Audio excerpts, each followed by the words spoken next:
So I, 25 male, have 5 sisters, teen, mid-teen triplets, Maya, a young child. My parents never wanted a boy, plus after they had me, the doctors told my mom to wait for a few years before trying for more kids. So they always hated me for that. My maternal family, except my uncle, also shared her sentiments. My paternal family disowned my father. I was told from them when I was little that it was because of me, but after I got in touch with them after I moved out, I found out it was because my father was married before my mother. He was married to a woman named Emily, who is now like a mother to me, for 2 years and cheated on her the whole time during the marriage with my bio mother, before leaving her while she was pregnant with my half-brother, Dylan. So when I was 9, my mother gave birth to my eldest younger sister. They were overjoyed, spoiling her and later the triplets and Maya, while I wasn't spared a passing glance and was always blamed for anything wrong. Both the eldest and the triplets realized this and started doing things and blaming it on me. I was grounded and sent to my room without dinner more often than I can remember while staying with them. This horrible behavior was also extended to most other boys. It got worse after I came out as gay to my uncle when I was 15, and they somehow found out about it. I left home when I was 18 and went low contact with the whole family except my uncle. I married my boyfriend of 7 years when I was 22 and later graduated from college. Both of us have great, high-paying jobs and are quite well off. So 6 months ago I got a call from a social worker.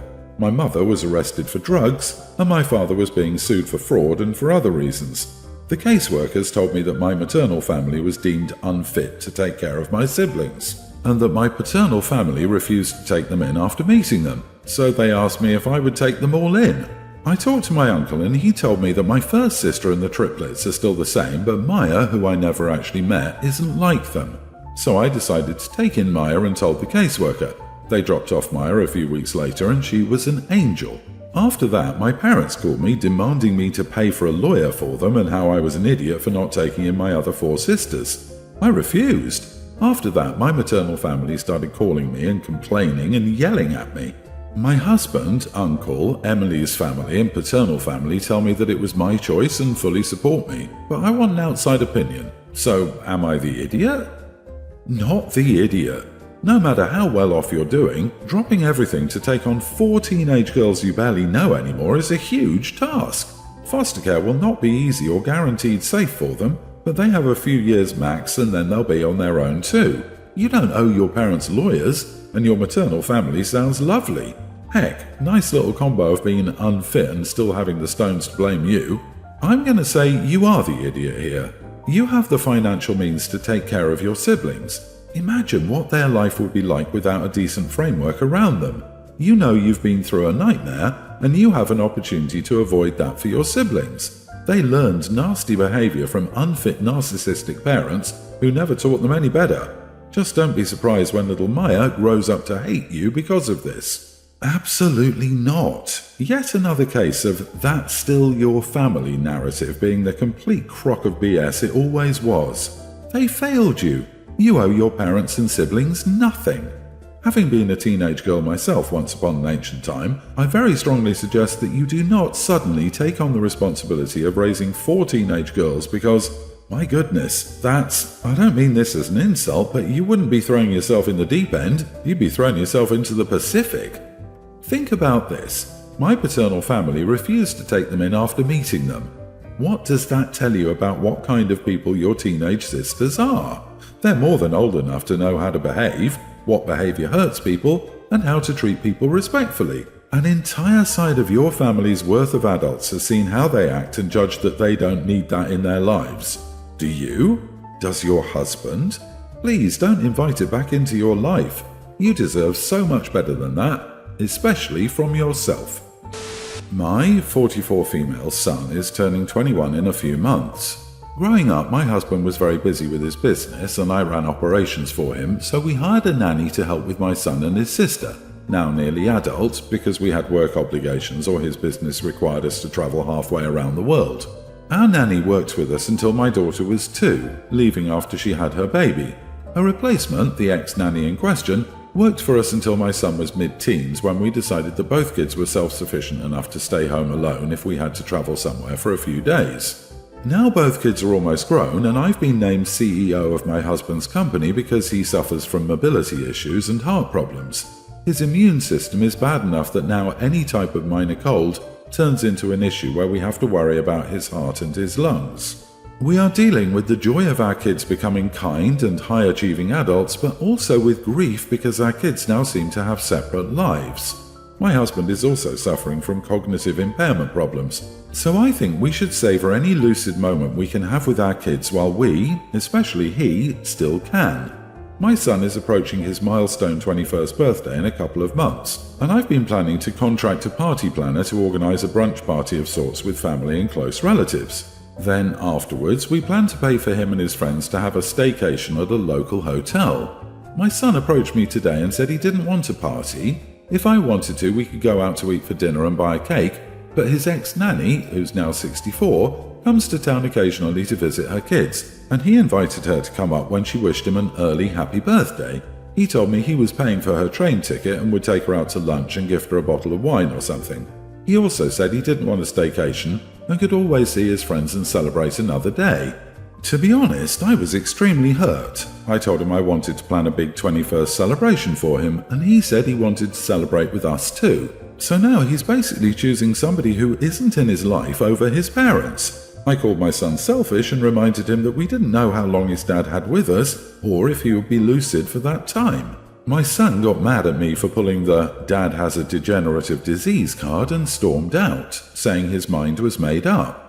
My son goes to college in the city and lives in a nearby dorm, but we don't see him often, especially since his summer finance internship had him working crazy hours. And now, even on special occasions, he seems to be choosing others over his dad and me. Am I the idiot? Hell, the child I didn't raise for his entire life is choosing to spend his milestone moments with the person who did. What should I do? You are the idiot, OP. He's deprioritizing the parents who deprioritized him until he was an adult and missed his entire childhood. Shocking, I know. And she called him selfish. The lack of self-awareness is stunning. He's not choosing anyone over anyone. He said he didn't want some extravagant brunch party and hotel staycation. Instead, he wants to go out for an intimate dinner with OP and the rest of the family.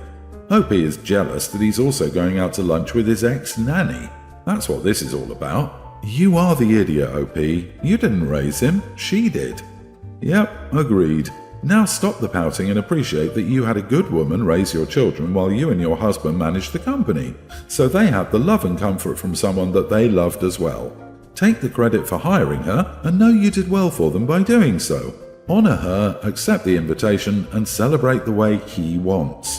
He obviously has a kind and good heart for enjoying time with people he cares about rather than partying.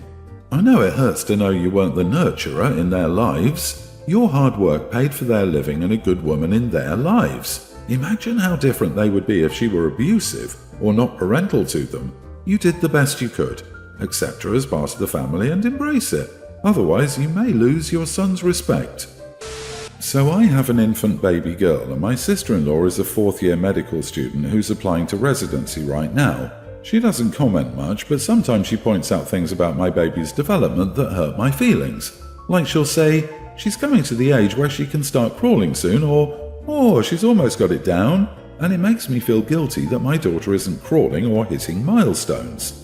Today, I shared a video of my baby on a walker, and she said it was cute and then shared that she learned while on her pediatrics rotation that the pediatricians didn't recommend walkers and sent me a link to the Harvard Health site that said walkers slow baby milestones. She also used to share tips and things she learned from her pediatrics rotation. I got frustrated and told her to leave the parenting to me and mind her own business. If I had any questions, I'd figure it out. She didn't respond, but my brother called me and told me I was insulting and that she was just excited for my baby and wanted to share what she'd learned. Am I the idiot?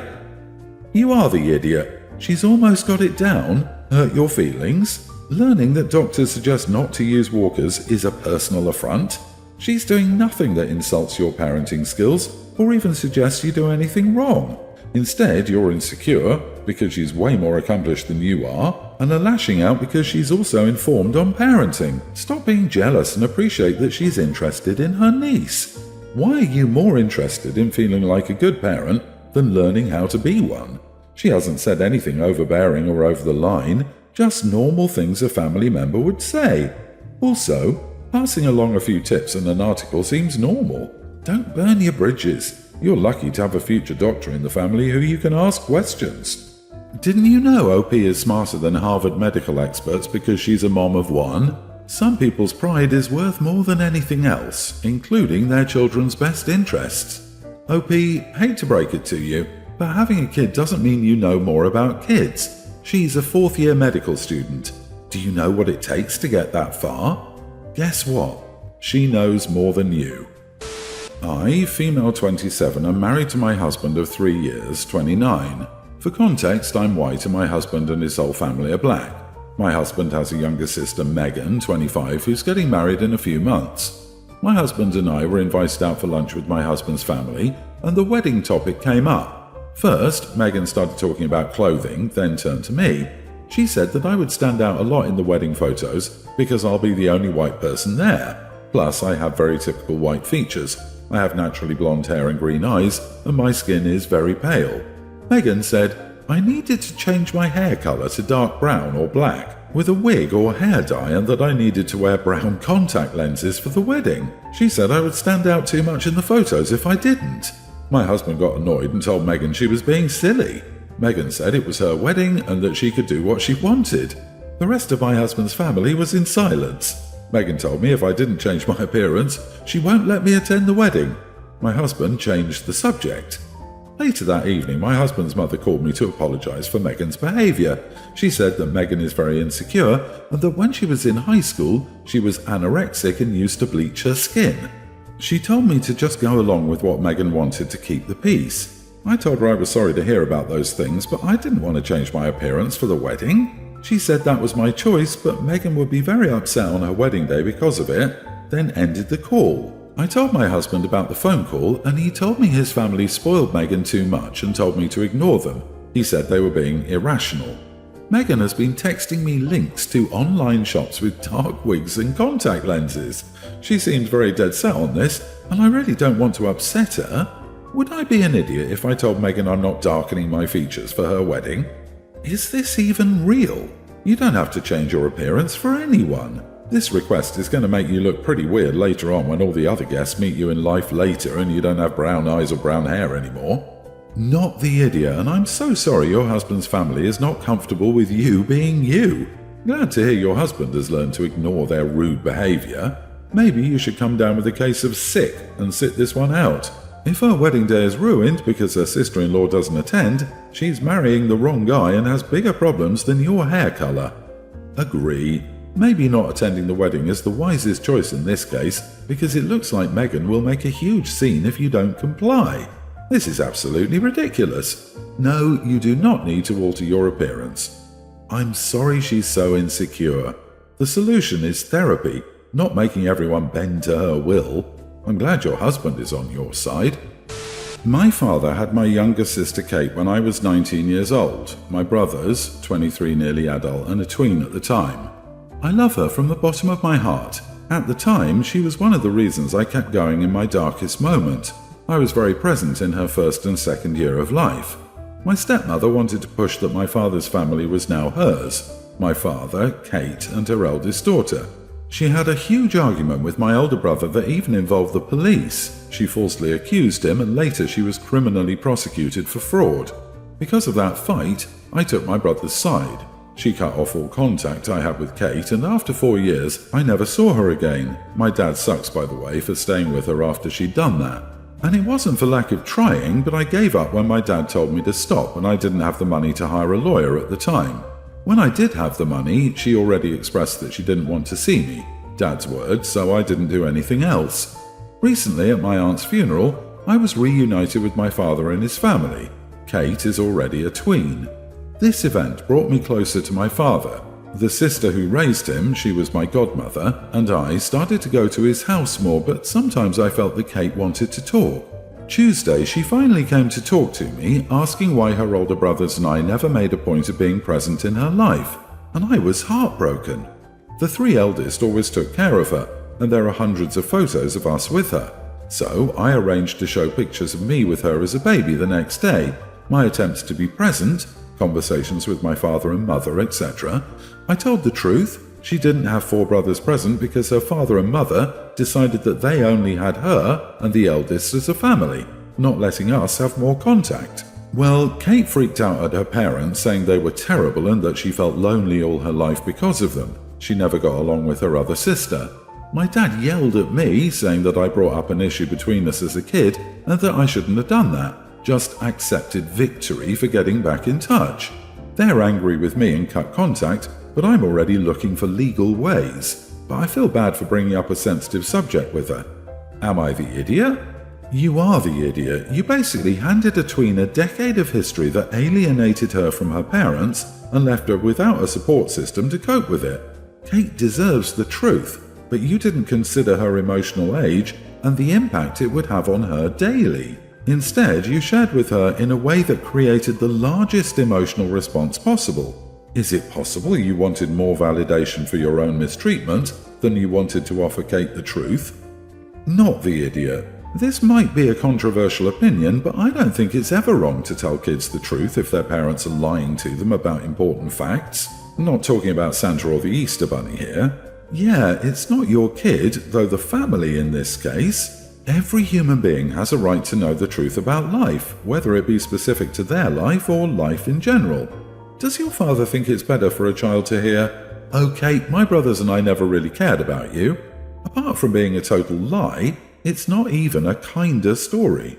People who lie to their kids and try to manipulate their relationships with other family members are always shocked when one day the kid is no longer a toddler and finds out the truth. The betrayal is in lying to your child, not in having the truth exposed.